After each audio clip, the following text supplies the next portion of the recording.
Recording. So, hello, how are you today?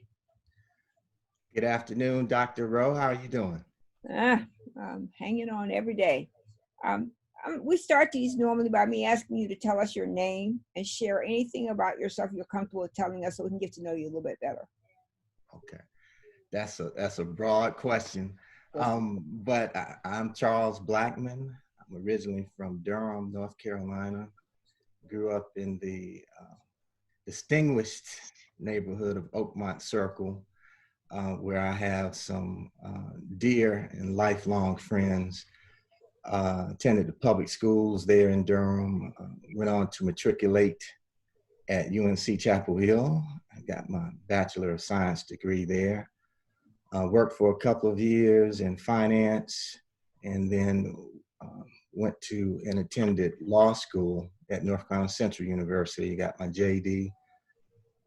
Practiced after that in Philadelphia, Pennsylvania. Did labor and employment law for several years there, and got into entertainment law there.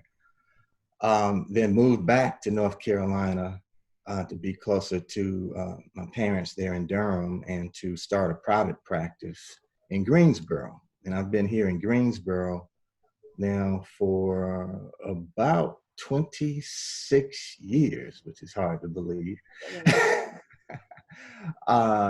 Practiced here for that entire time.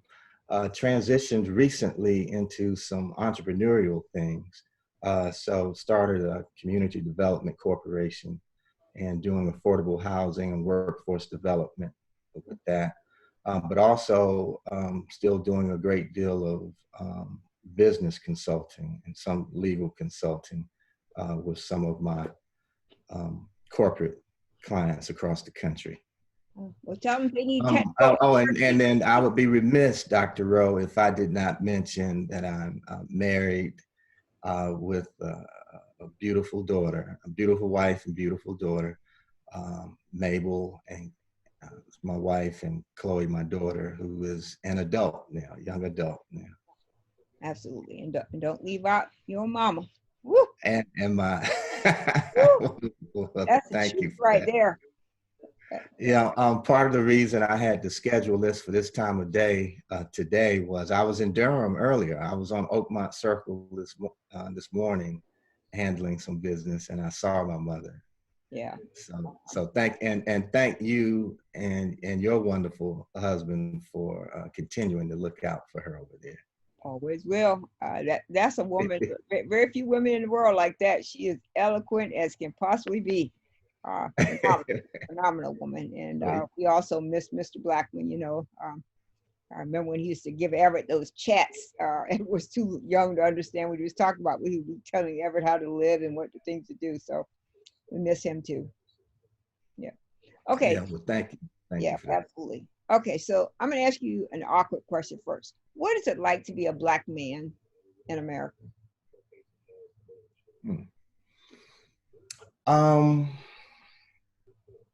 It's challenging, and I say that because most of us, if not all of us, but most of us, make it look easier than it actually is. So Amen.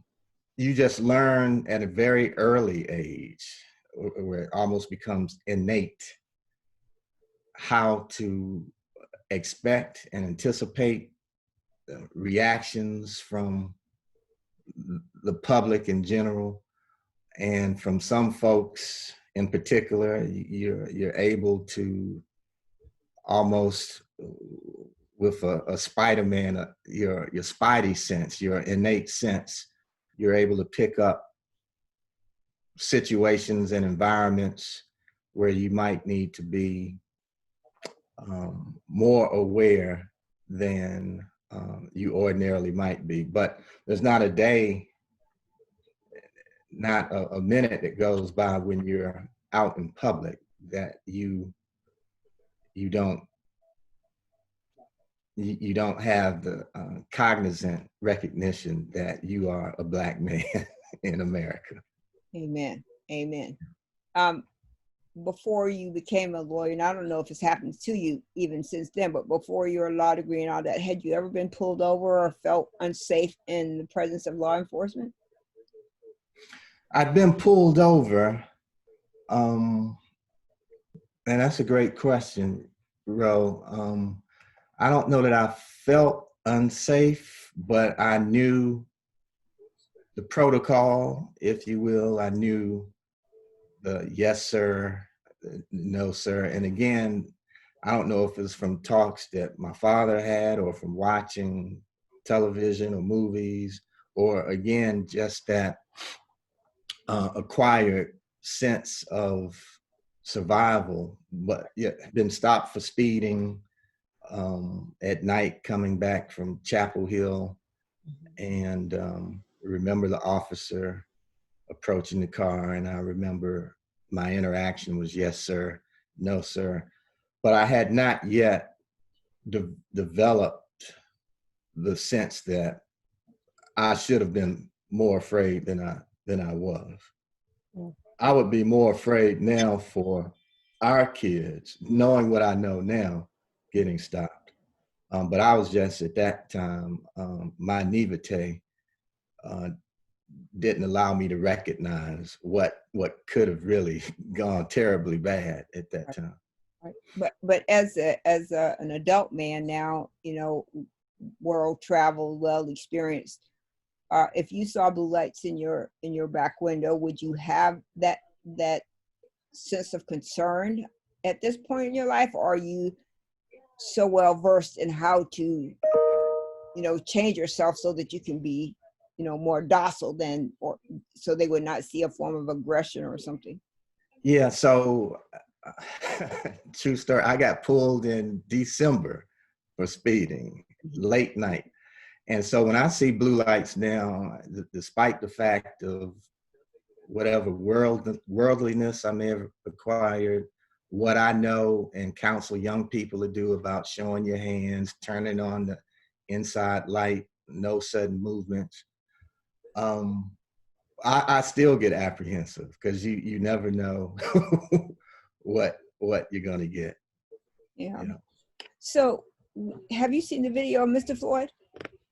Oh yes, yes. I have to admit, I have not watched all 8 minutes and 46 seconds. It's just too painful to watch. I've watched significant portions of it, and I watched enough to see the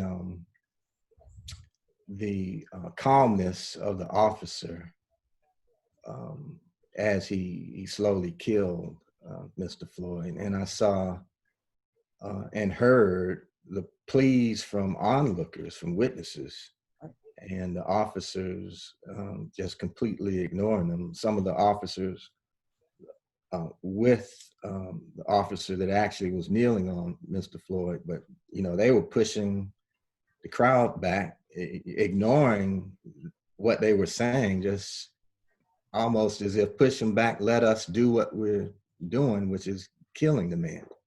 Yeah. Yeah, it was sickening to watch. I could not watch all of it. Unfortunately, I've seen it about 4 million times too many already. But one of the things I did get from talking to former law enforcement officer, black law enforcement officer, he told me two of those officers were very like rookies, or they just got a job. And so when you think about the hierarchical nature of how things are, you don't challenge your boss, you don't question your boss. So like like the sting of that should be less because they didn't act because they were afraid of what the man with his knee on the man's neck would have done or said to them. And it was an interesting perspective to hear that way. But then I keep playing these scenarios that go back 16, 19. People are just killed willy-nilly for no reason at all because some person that does not see us as human thinks it's okay to take our lives. I don't know if you had a chance to watch my chat with Mayor Shule last night, but he said they are starting to push for reparations. What are your thoughts about that? And do you think they will happen in our lifetime? Um, Excellent point. Let me first of all confirm what you said earlier.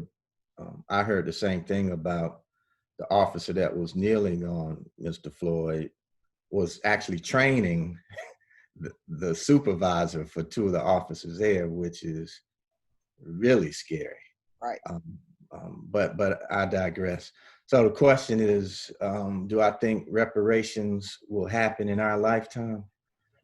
I mean, will they happen ever? And if so, in would it happen in our lifetime? I'm way older than you, so I got a minute there, less of a minute than you do. But in our I life, won't, I won't say way older, bro. I think we're the same. We're in the neighborhood, put it that way. But they're most certainly warranted. I have said on the record and will say on the record during this interview, I think reparations are warranted um, and are long overdue.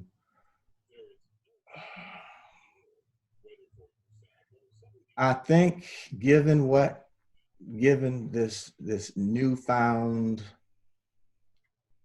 awareness of the Black experience and the broad spectrum of support that Black Lives Matter and the Black experience in general is starting to receive.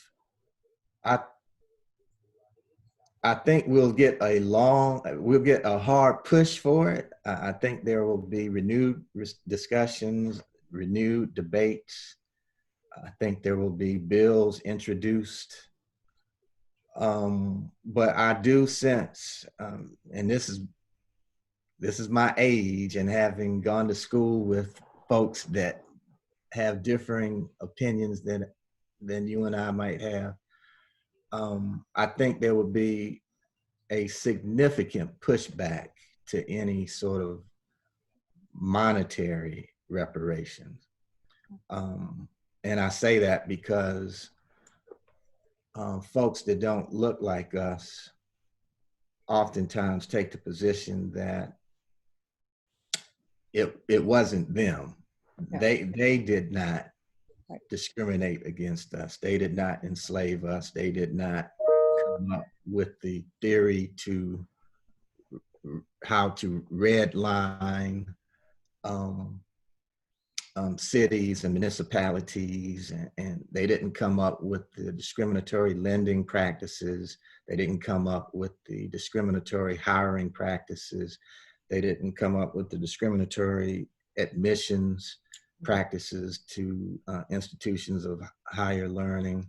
I could go down the line. So, in other words, they're saying, well, it wasn't us, and so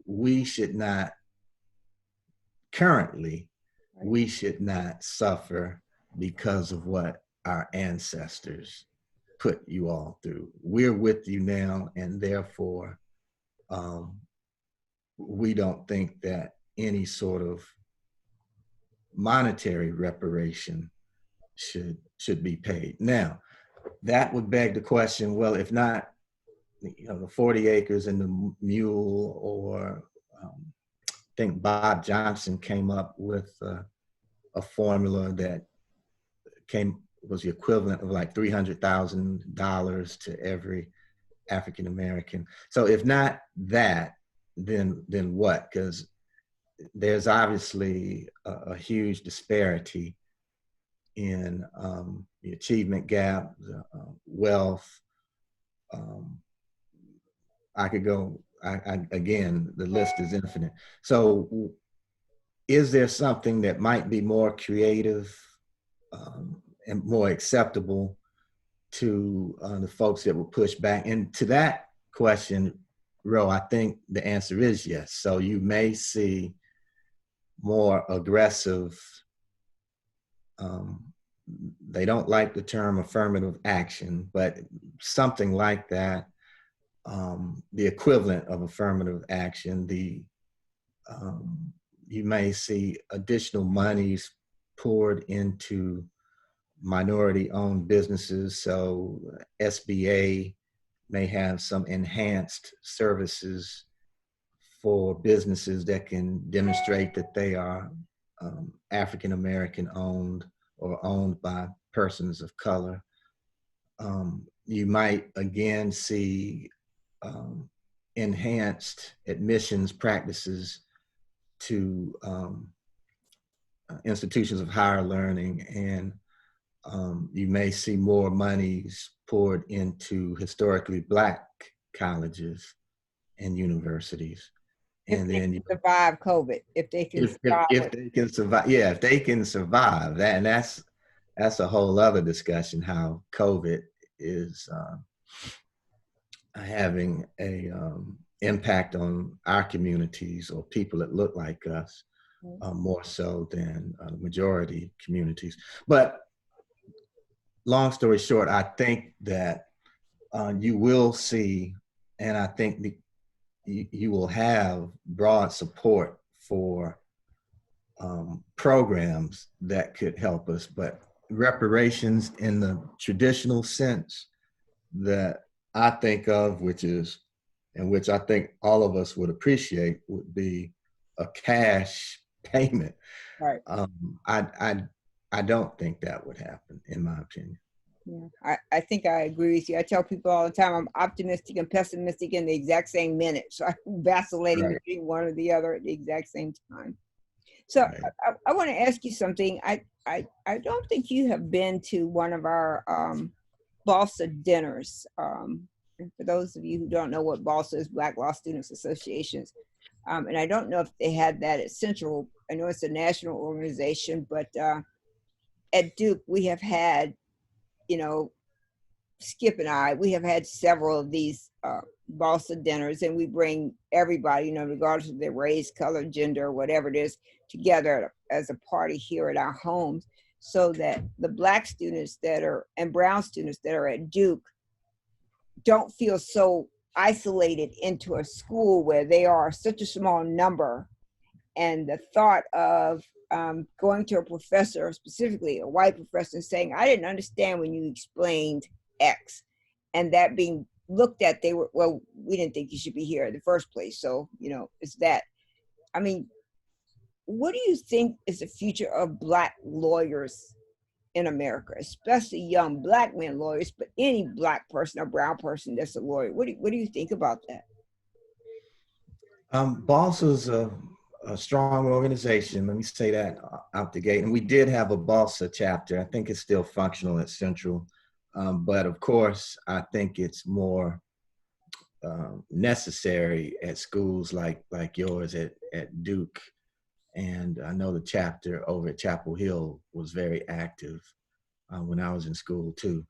But I think Black lawyers and lawyers of color will continue, have always played a pivotal role since they've allowed us to become lawyers and to practice before the various bars across the country. But I think, in fact, I know we will continue to serve a critical purpose. And I think going forward, post-COVID and post civil unrest of 2020, I think we will play an even more important role in articulating arguments, constitutional arguments,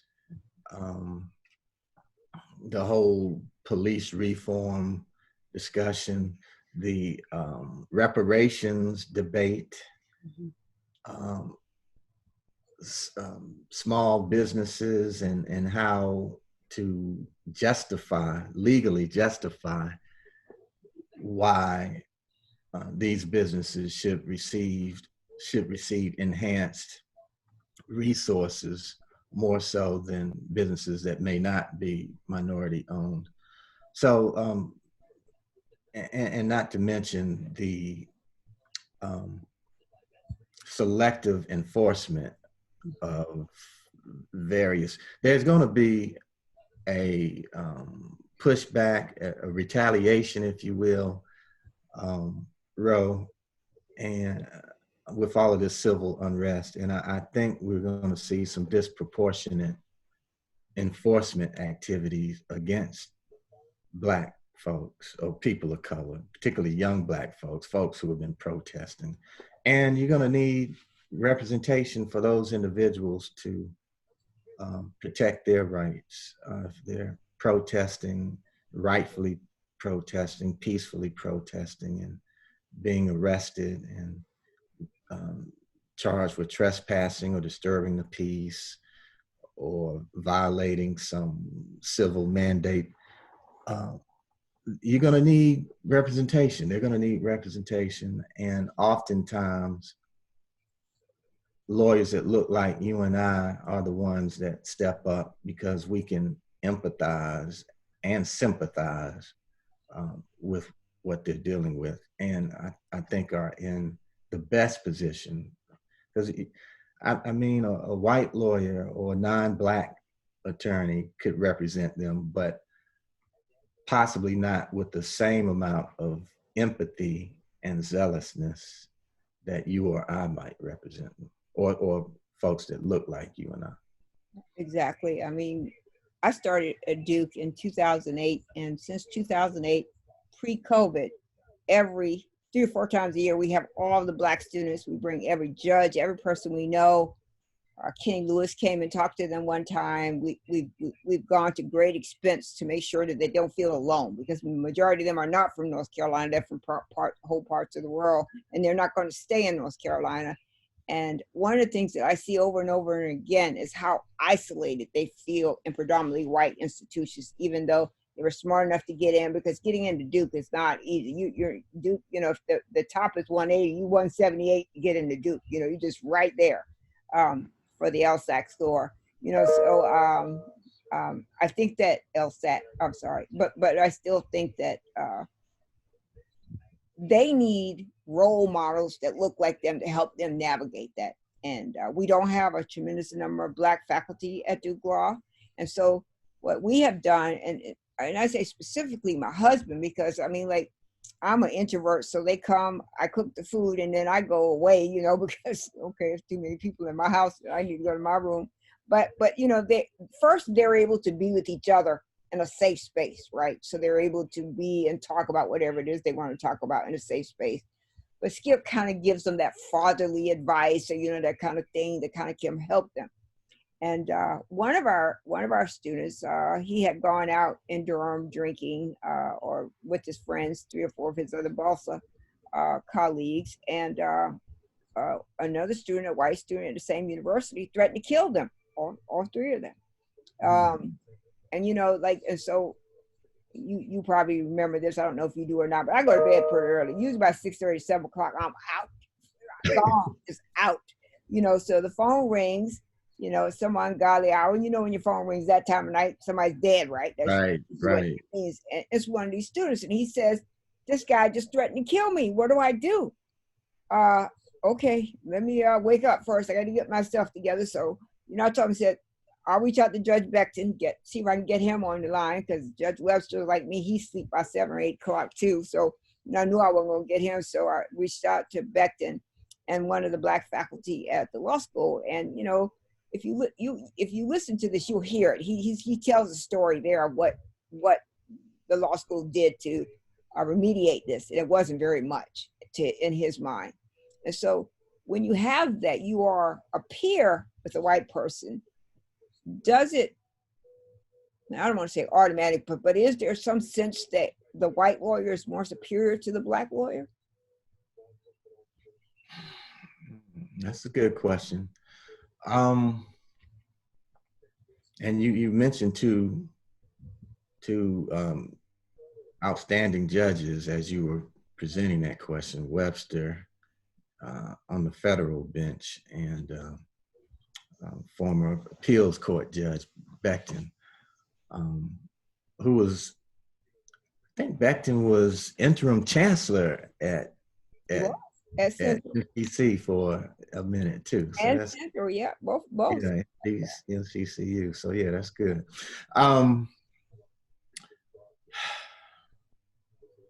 Good question, Rose. So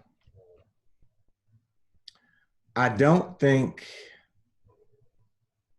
that there is a prevailing sense that white lawyers are superior to black lawyers, but I do think that lawyering is no different than other aspects of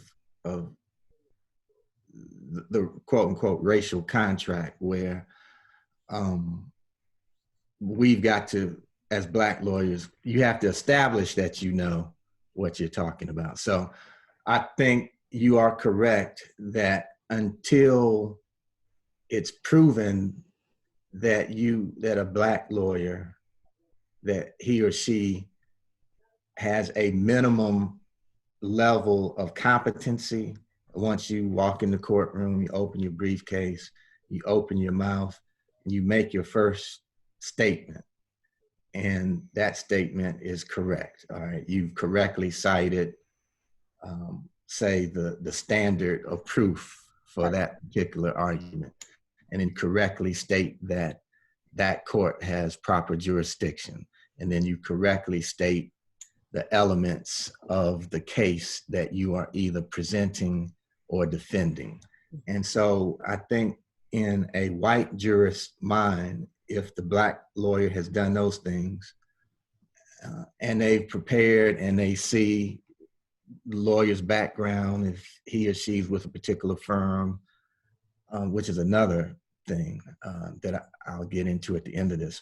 But once those boxes are checked, that, all right, well, she knows what she's talking about, or he knows what he's talking about, at least on this level, then I think you've got the level playing field. But you've got to go through that process before you get to a level playing field. Whereas I think with white lawyers, it's the opposite presumption. They are presumed to already know everything.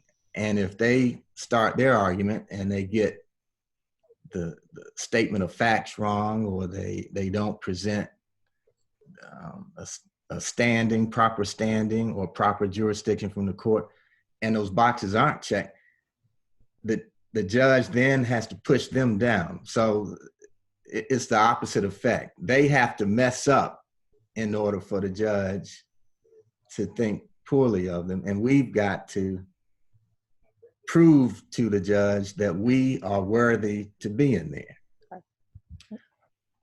Yeah. So, and then the other caveat I was going to give, one of the advantages, like I worked in a large white firm, Ken Lewis works in a large white firm, Becton has worked in large white firms. If you come out of one of those firms, it's like, and you appear before a court or an agency, governmental agency hearing or something, it's like you've been pre-vetted. Right. Okay. Yeah. So if Nexon Pruitt, or because that's Ken's firm, Nexon Pruitt now, or Womble Carlisle, or Fox Rothschild, if they saw fit to hire you to be a part of their firm, then there are presumptions that the court will make that you are on par with other white attorneys. So a sole practitioner, however, if you've got Jamal Washington, attorney at law, and he's a sole practitioner, and he comes in against Edward Kennedy with the Fox Rothschild firm, then you have to go through that whole exercise that I explained to you. Yeah. Mr. Washington, Attorney Washington, is going to have to check every box before the judge is going to say, okay, well, all right, we got a hearing now, and Mr. Kennedy is going to have to screw up for the judge to see even keel with Mr. Washington.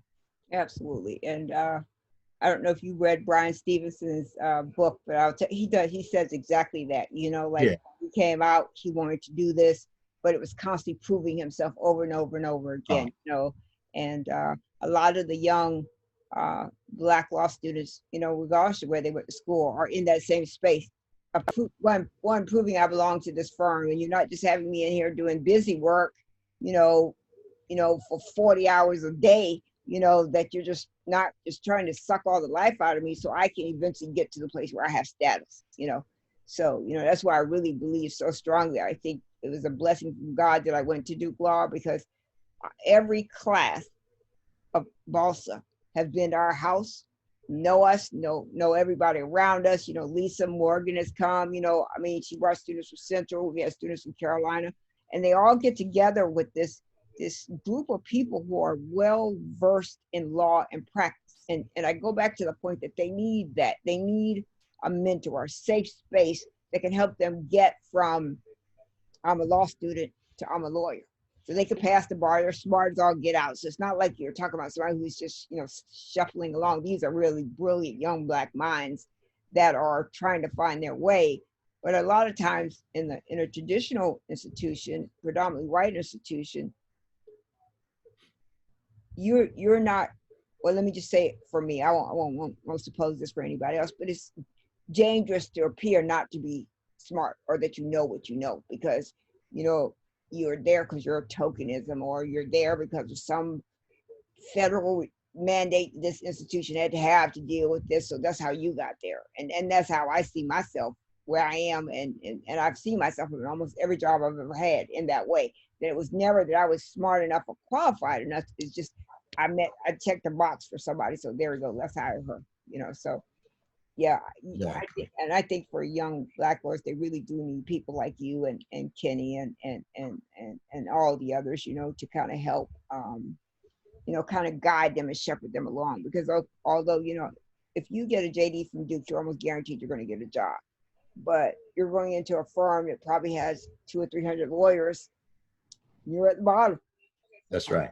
How do you get out that loop and move up to the top to be partner, you know? And another judge had told me, you know, not too long ago, about to look at the disproportionate number of prosecutors, judges compared to Blacks. Like, so there are a few Black prosecutors that have full prosecutorial, you know what that word I can't say right now is, but have full authority, versus those that are just, you know, defense attorneys, or you know, district court judge that have a layer on top of them that's so high that they really can't even make a decision before they talk with the appeals court or whoever judge it is. They have to before they can make a ruling.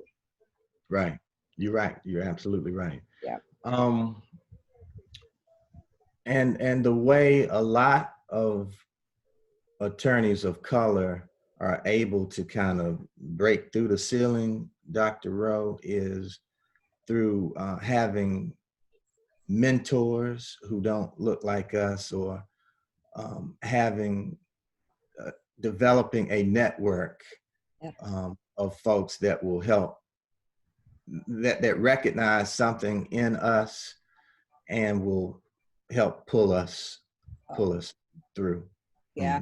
That is one way. I know in the large law firms that is historically the way to do it. You know, obviously a lot of folks deserve to break through on merit, but the systemic racism, the racial contract keeps that glass ceiling there.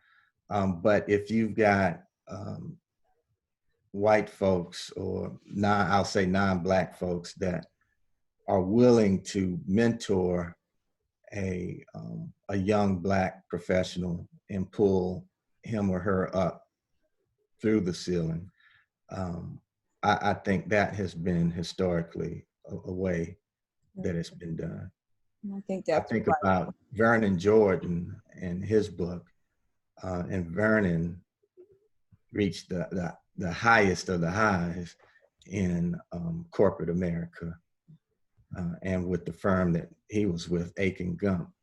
And he talked about early on having white mentors that understood his experience, saw his talent, and didn't look at helping him as a charity case, but more of doing the right thing in helping this professional, not a Black professional, but a professional achieve the status that he rightfully deserved. And I think you'll probably start seeing more of that too. I hope so. I am writing a paper called Minority Capital, and it's a skin in the game, right? So um, I think I have been pretty successful in Durham. I have a vast network of white, black, brown, of every kind of thing you can imagine. And so I can call up somebody and say, hey, I've got this girl, this guy you should interview or hire or whatever it is. Um, but my capital is always judged, right? So if I say, hey, I think you should hire him being a black man, and he does not perform well, my skin in the game loses some of its value, right? So I can't be trusted again because this person didn't perform, as well as someone else. Whereas my white colleague, who has a vast network and connections, he recommends a black or a white person for a job, and the guy or person just doesn't do well, he doesn't lose his skin, right? But Right. but you acquire a certain amount of capital, a certain network of people that you can pick up the phone and call and say, hey, I need you to do this for me, or can you help this person or something. But then whoever you put out there to them has to perform exceptionally. They cannot go in there, and come in like 12 o'clock when it's supposed to be there at 9, Right. take 2 hours for lunch, whereas they can see their white colleagues do that, and it's no thing. We've said in the black community for a long time, we have to work twice as hard, be twice as smart to get the same amount or use some portion of recognition as does other groups. Right. And that's part of the racial contract that I talk about, or you've heard me mention in this discussion. Just what you said, we have to work twice as hard to get equal compensation or equal recognition, if even that, Right. if equal. And they know that, and we've come to accept that. We were told that growing up. Our parents were probably told that growing up. We've told our kids that you've got to work twice as hard to get equal recognition. And that's not right. And we shouldn't have to do that. And so I think that is the awakening, just taking it full circle. I think that is part of the awakening that we are experiencing in the country, in fact, in the world right now. Yeah. We have about 5 minutes, and I'm gonna give you most of it, so you can say whatever you want to sum up. But I want to tell you this story. So, one of my white friends, dear friends, she was the deputy treasury secretary under Obama, and so she says to me one day, she says, "When you come to D.C., I'm going to make sure I introduce you to President Obama." She didn't call him President Obama; she called him by his name. And I thought about that for about 5 minutes, and I thought to myself, what is it that she just said to me? What did she say to me? Because did I hear what she said, or was she trying to tell me something about myself? And I don't know what that means, because she didn't say she was going to introduce me to the Speaker of the House, Nancy Pelosi, or Mitch McConnell. She specifically said, I'm going to introduce you to Barack Obama, President Obama for me, but she said Barack Obama.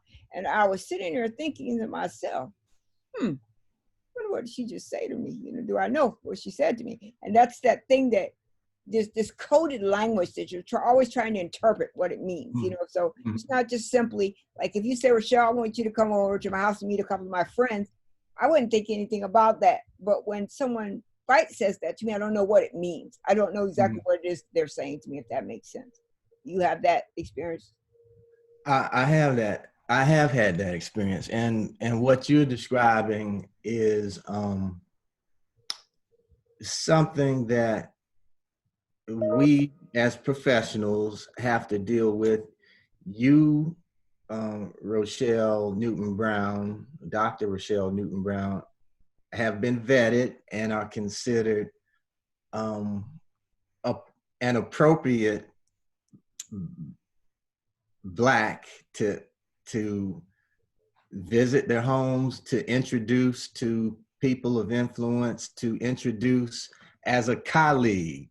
Right. I want you to meet, this is my Black friend, Dr. Rochelle Newton Brown. So you have passed the litmus test, and what we struggle with, you and I and our peers, um, just because we've made it, you should treat everyone that look like us. You shouldn't have to know Rochelle's background to say, all right, I'm going to invite you to my home. You know what I'm saying? I I do. mean, you want to know the people that you're inviting to your home, but certainly the fact that you are credentialed and affiliations with Duke and other family and professional affiliations, you're one of the quote unquote good ones. And I have sensed that in my life. I'm a good Negro, so to speak. Right. Exactly. But they paint, we're not going to stop being Black. Right. And so oftentimes our friends, our white friends, um, see us as good, but they'll see someone who might be related to us and is equally accomplished and credentials, but because they've got this skin color, they treat them differently, or the initial perception is different. And we struggle. I mean, I struggle with that. And from what you just described, you've obviously given it thought as well. What does that mean when your friend says, well, I'm going to introduce you, Rochelle, to, and refers to the president by his first name, Right. like she's privileged. And I'm going to let you, Dr. Rochelle, enjoy part of my privilege Right. and introduce you to my personal friend, Barack.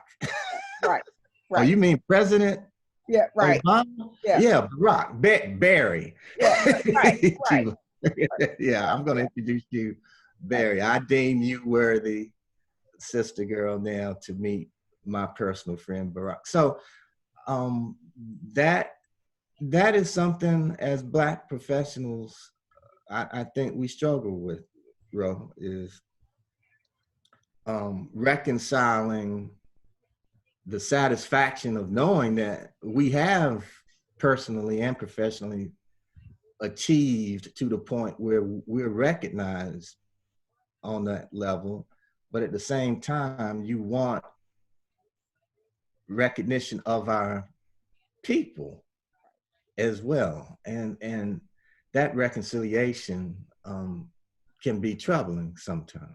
It really can be. And a lot of times I mean, people often talk about people, Black people doing code switching, that's for self-preservation, what you say around your Black friends versus what you say around your non-Black friends. But to really think about, what is the code switching on their end? So what is it that they were actually saying? Just so like one of my favorite sayings I've had white people say to me is, I have Black friends. And after that, I finished getting that in this ear and out the other one. My first question is, "What the hell did you just say to me?" So my retort is always, "I have white friends too," because what the hell did you just say to me? So that's it. So the rest of the time belongs to you, Mr. Blackman. Please share anything with us you want us to know, or to carry forward, or learn, or grow, or whatever. So all yours. Well, this is a good exercise, Dr. Rowe. Obviously, I know you very well. I know your in-laws extraordinarily well, having grown up in the same neighborhood. So my youthful experiences growing up in Durham would be very similar to, if not almost identical to, Skip's and Vince and Ray's, growing up on the side of town that we did, attending the same public schools, and interacting with the same folks from Hope Valley in Durham, the Hope Valley community in Durham, um, and just recalling now in hindsight from adulthood and how that privilege interacted with, or their privilege interacted with our Black experience. And just thinking back over the mix of cultures at Jordan High School, Githens Junior High and Jordan High School, it's something to think about right now. And I don't want to ramble, and I know we're at the time now, but I do want to say this, Ro, is that one of the things that did sort of bridge the racial gap, and finishing high school in '79, so we were at Jordan High. It was already integrated, but it was still transitioning. So Skip would have graduated in '78. I finished in '79. I was an athlete, and playing sports, I think, has evolved, and I think was a vehicle for me to interact with the white players and white students, the teammates, more so than I would have if I did not play sports. So, you walk in the lunchroom, the Blacks are on this side of the cafeteria, whites are on this side of the cafeteria. You walk through, there was a smoking area back then, a courtyard. Blacks would be in this corner, whites would be all over the rest of the courtyard. You go to the parking lot to go home in the evening. Students would congregate in the parking lot before leaving at the end of the day. White folks on this side of the parking lot, Black folks on this side of the parking lot. But on the basketball team, I got to know a lot of the guys that lived in Hope Valley, and I think that was pretty much a bridge to and a window of opportunity to get to know the white experience, and for them to get to know us. And I say that because I think sports then and now, I think what we're seeing is the fact that these athletes are starting to speak out on Black Lives Matter and issues that impact the Black community. Black athletes in Mississippi saying, well, I'm not going to play for the University of Mississippi unless they take that Confederate symbol off of the state flag. And they voted a couple of days ago to remove that symbol off the flag. Athletes having that type of impact, I think, is going to be a game changer in maintaining the momentum of the movement for change. I hope you're right. I really do. Yeah. I'm going to start recording, but don't hang up yet, okay? So Okay. for this, as soon as the video has converted, I'll send you a link to it so you can look at it. If you approve it, let me know if I can upload it, or if we need to do it over, or you don't want to do it at all, okay? Okay. Okay, I'm going to start recording.